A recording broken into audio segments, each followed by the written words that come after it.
Hörður, seríun á móti Tindastóll búin, hvernig tilfinningin? Hún súr, fúll og á sama tíma stoltur. Við erum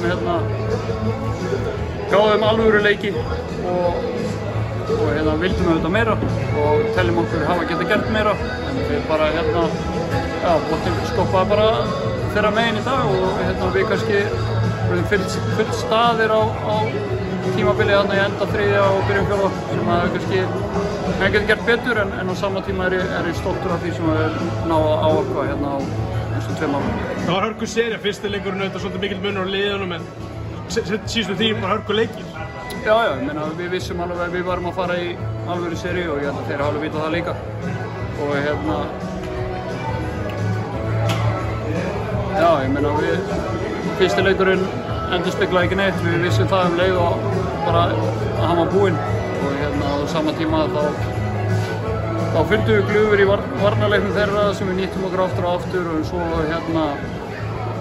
kannski fórum við ólangt frá því á köflum í leikjunum sem að náðu þeim að komast á rönn. Þetta er náttúrulega bara bestmanna lið í sögu íslensk körfubolta held ég Tindastóll, þannig að þeir refsa leið og þú gerir mistök sem að við gerum bara ómörgum. Tilfinningi í dag var svona stemningsveifla í lok þriðja leikluta þegar að Justin virðist vera að stela boltar með dendivilla, tæknivilla, þryggjastæðsveifla þar allavega. Hvernig sér það? Já, ég meina það sveiflur í körfubolta og svo líka í kjölfar á því þá fæ ég skot í hornið þrist sem að skilur þá þetta fer niður í 3 stig en þeir hlaupa tilbaka og ná þessu upp í 8, þannig að þetta er bara 1 skot til að frá sem getur sveifla svona leikjum og sérstaklega á móti liði eins og Tindastóll.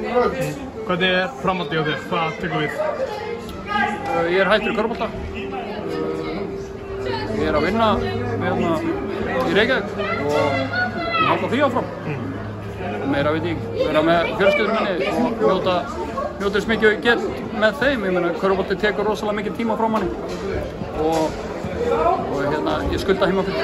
Er langt síðan tókst þessi ákvörðun að þú myndir hætta eftir þetta tímabil? Já, fyrir 2 árum. Ég vissi alveg hvað var að stefna og búinn að undirbúa myndið það. Takk fyrir það. Takk.